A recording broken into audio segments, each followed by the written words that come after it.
In the fading light of a late summer afternoon in West Valley City, Utah, Susan Powell, a woman with deep, haunting blue eyes, carefully adjusted a small camcorder she had placed on a shelf.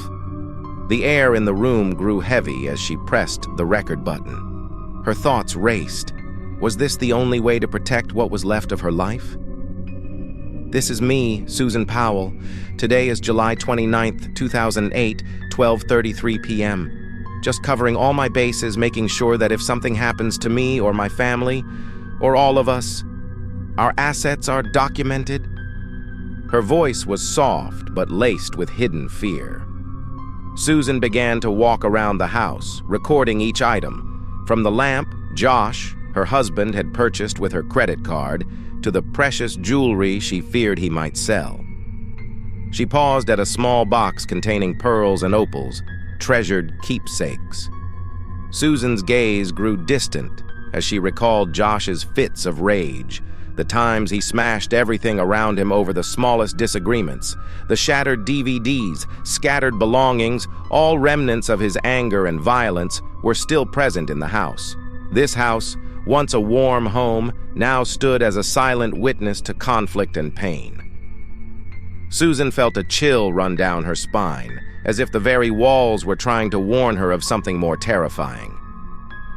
On a frigid winter night in 2009, with the wind howling, Susan vanished without a trace.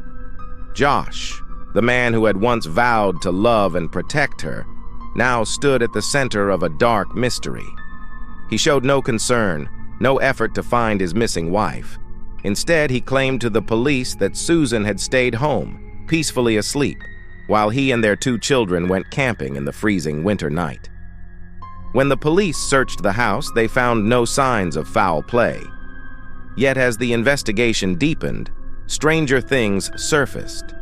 Inside Susan's safe deposit box, they discovered a handwritten will where she accused Josh of taking out a $1 million life insurance policy on her just weeks before she disappeared.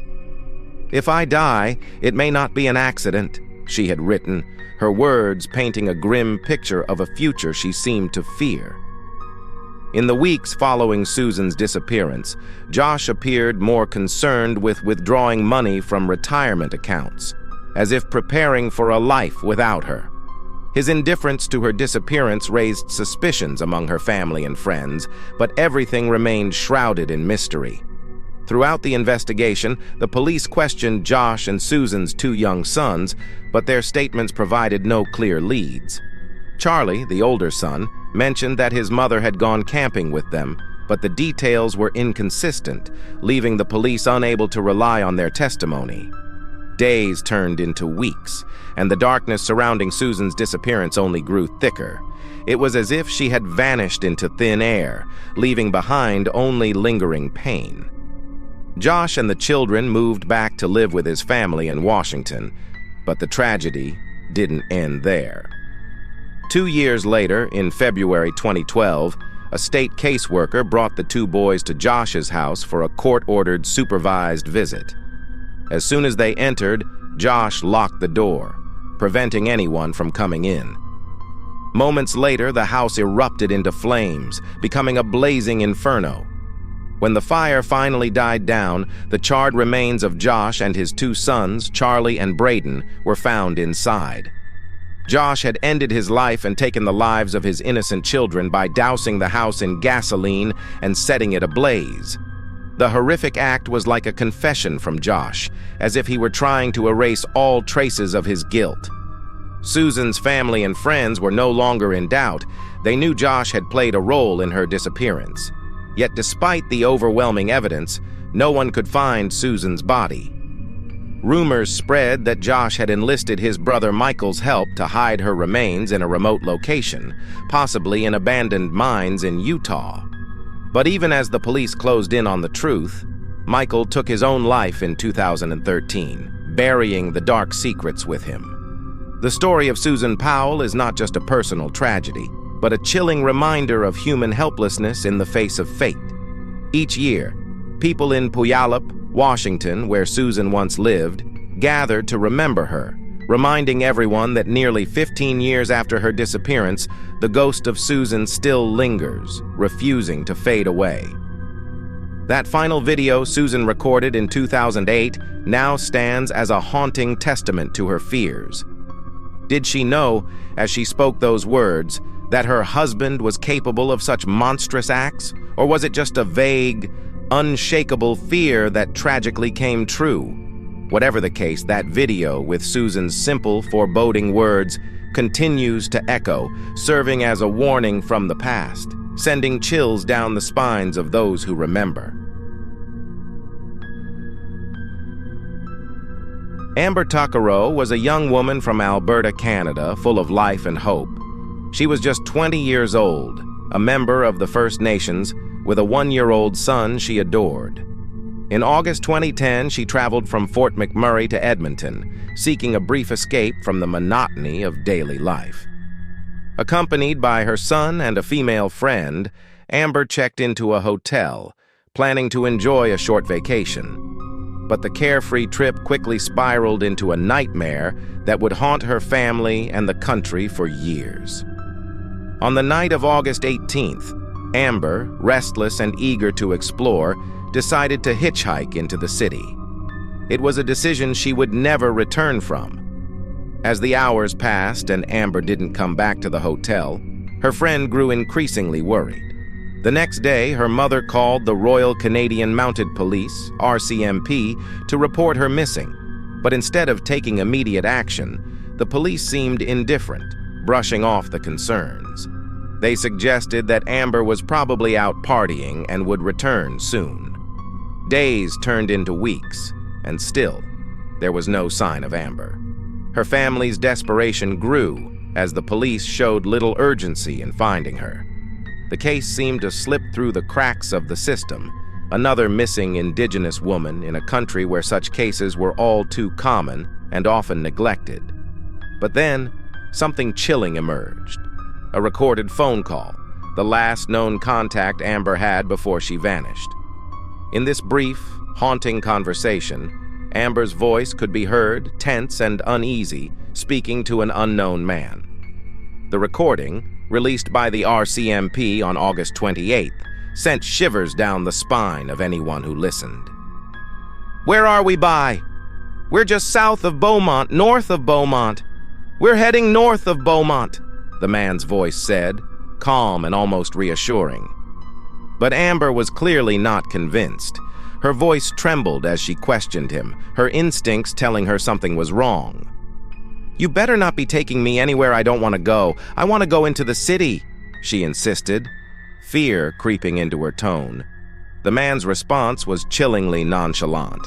"We're not going into the city, are we?" he replied, his voice dripping with false reassurance. The conversation ended abruptly, leaving an eerie silence, a void where Amber's voice once was. Despite the disturbing nature of the recording, the police investigation lagged. It wasn't until September 1st, just 4 days after the audio was released, that Amber's fate was partially revealed. A group of horseback riders stumbled upon human remains on a rural property in Leduc County, not far from where Amber had last been heard. The discovery shattered the hopes of her family, confirming their worst fears. Amber was dead.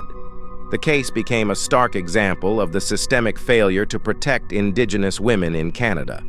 The RCMP's handling of Amber's disappearance was met with widespread outrage.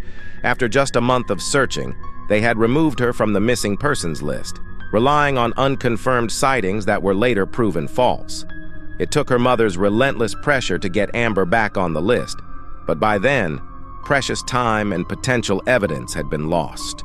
Her belongings, retrieved from the hotel room, were accidentally destroyed, further hindering the investigation. Over the years, several women came forward claiming to know the identity of the man in the recording. Each pointed to the same individual, but despite these accusations, the authorities never declared him a person of interest. Another disturbing development came when a man alleged that the voice on the tape belonged to his father, an American citizen with no legal standing in Canada who had been living on a ranch near Edmonton. He claimed his father was responsible for several other disappearances and deaths in the area, casting an even darker shadow over the mystery. Listening to the recording, it's impossible not to sense the dishonesty in the man's voice, his eerie calmness a stark contrast to Amber's growing fear. His false reassurances and the chilling tone with which he insisted they were heading to the city when they clearly weren't, painted a picture of a predator luring his victim deeper into danger.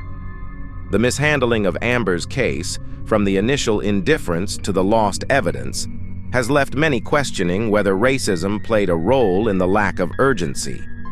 Amber's story is one of many in a disturbing pattern where the disappearances of Indigenous women are too often met with apathy and neglect by authorities. Years have passed since that fateful night, but Amber Tuccaro's case remains an open wound, a reminder of the injustice faced by Indigenous communities and the lives cut tragically short. The search for answers continues, with Amber's voice captured in that final haunting phone call still echoing in the minds of those who listen, a voice silenced too soon, yet refusing to be forgotten.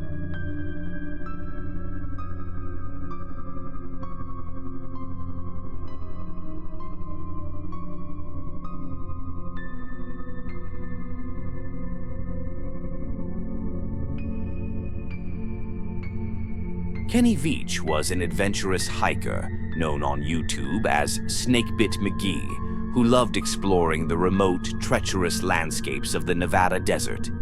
In late 2014, a comment he posted under a video titled Area 51 Technician's Son Discloses Secret Alternative Energy sparked an eerie tale that would ultimately lead to his disappearance. In the comment, Kenny described stumbling upon a mysterious cave near Nellis Air Force Base. The entrance of the cave was shaped like a perfect M, and as he approached, he felt an intense vibration throughout his body. Terrified, he retreated and vowed to return one day to investigate further. The comment captivated viewers, who urged him to go back and document his findings. Spurred by the growing interest, Kenny set out on October 18, 2014, to find the cave again. In the video he uploaded from that hike, he wandered through the Mojave Desert, but the cave eluded him. Despite not finding it, the video only intensified the curiosity of his followers, who encouraged him to try again. Among the comments urging him on, one stood out with a chilling warning from a user named Lemmy Killmeister. No, do not go back there. If you find that cave entrance, don't go in. You won't get out. The ominous message cast a shadow over the story, hinting at the dangers that might lie ahead. Ignoring the warning, Kenny informed his family on November 10, 2014, that he was heading out for another hike, determined to find the elusive cave. He set off alone into one of the most unforgiving environments on Earth. It was the last time he was seen alive. 12 days later, search and rescue teams discovered Kenny's cell phone lying near the top of an abandoned mine shaft. This was the same shaft Kenny had pointed out in his last video, but despite extensive searches, no other trace of him was ever found. The discovery of his phone only deepened the mystery, leaving more questions than answers. As word of Kenny's disappearance spread, various theories emerged. Some believed he had fallen into the mine shaft or succumbed to the harsh desert conditions. Others speculated that he had encountered something far more sinister, a secret military installation, or even extraterrestrial activity. More outlandish theories suggested he was silenced after witnessing something he shouldn't have. Then, a woman named Sharon Pilgrim, who claimed to be Kenny's girlfriend, posted a comment on the original video that revealed a more personal side of the story. According to Sharon, Kenny had struggled with depression for years and had refused to seek help. She believed he might have taken his own life during that final hike. Sharon's account painted a picture of a man wrestling with inner demons, perhaps seeking solace in the vast emptiness of the desert. Despite Sharon's explanation, the mystery of Kenny Veach's disappearance remains unsolved. Over the years, other hikers and YouTubers have searched for the M-shaped cave, with some even claiming to have found similar caves in the area. One such cave now bears a Danger Restricted Area sign near its entrance, adding to the eerie legend. Kenny's story has since become a cautionary tale, a reminder of the dangers that come with exploring the unknown. Whether he met his fate at the hands of nature, his own inner struggles, or something more mysterious, the truth remains elusive.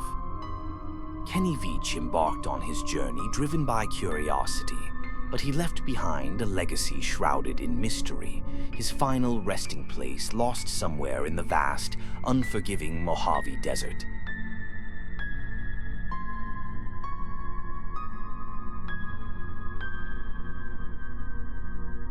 Henry McCabe was a 32-year-old Liberian immigrant living in Minnesota, a respected auditor for the Department of Revenue, and a beloved husband and father. On September 7, 2015, Henry's life took a mysterious and tragic turn that left his family and investigators grasping for answers. The evening began with a barbecue hosted by a friend named William, followed by a night out at a nightclub with another friend, Tim. Henry was reportedly drinking heavily, and as the night drew to a close, he asked Tim to drop him off at a gas station instead of taking him home. This request seemed unusual, but Tim obliged, leaving Henry at a gas station around 2 a.m. That was the last time anyone saw him alive. Shortly after being dropped off, Henry made a series of disturbing phone calls. The most alarming was to his wife, Corrine, at 2:23 a.m. The call was filled with strange, incoherent noises, growls, moans, and what sounded like screams of pain. The unsettling sounds were so out of character for Henry that Corrine struggled to comprehend what was happening. The call abruptly ended, leaving Corrine in a state of confusion and fear. The next day, when Henry didn't return home, Corrine reported him missing. Initially, the police didn't treat the case with urgency, assuming he might have wandered off after a night of drinking. But as days passed with no sign of Henry, the situation grew more ominous. The voicemail from Henry's last call became a key piece of the puzzle. The audio captured what many described as blood-curdling screams, mixed with animalistic growls and unintelligible words. Some believed they could hear Henry uttering, "Stop it," and "I'm in pain." The recording, chilling and inexplicable, was the last trace of Henry before his disappearance. Investigators traced Henry's phone to a remote area near Rush Lake, several miles from the gas station. This raised even more questions. How had Henry ended up in such an isolated location? Search efforts intensified, but weeks passed with no new leads. Then, on November 2, 2015, nearly 2 months after Henry vanished, a kayaker discovered his body in Rush Lake. The condition of his remains and the location deepened the mystery. There were no visible signs of trauma, no clear cause of death. The medical examiner was unable to determine what had killed him, leaving the case officially unsolved. Speculation about Henry's fate ran wild. Some suspected foul play, believing he might have been attacked and left to die. Others thought he had wandered into the marsh in a disoriented state and drowned, but the eerie, unexplainable noises on the voicemail left room for more sinister theories, including paranormal involvement or some unknown force that led to his demise. Inconsistencies in the stories of Henry's friends added to the confusion. Tim, who dropped him off, changed his story about which gas station he left Henry at. William, who hosted the barbecue, seemed evasive during questioning, raising further suspicions. Despite extensive investigations, no solid evidence emerged to explain how Henry ended up in Rush Lake or what happened during those final, terrifying moments captured on voicemail. Corrine remained convinced that something terrible had happened to her husband, something far beyond the ordinary. Henry McCabe's death remains one of Minnesota's most perplexing mysteries. The disturbing voicemail, the discovery of his body in such a remote location, and the unanswered questions continue to haunt those who knew him. To this day, the truth about what happened on that fateful night remains shrouded in darkness, a chilling reminder of how quickly the ordinary can turn into the inexplicable.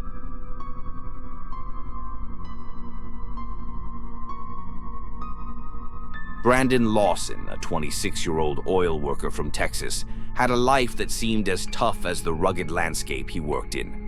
On the night of August 8, 2013, after a heated argument with his longtime girlfriend, Brandon left their home in San Angelo, Texas, in his silver Ford F-150. What began as a moment of frustration soon spiraled into one of the most mysterious disappearances in recent history.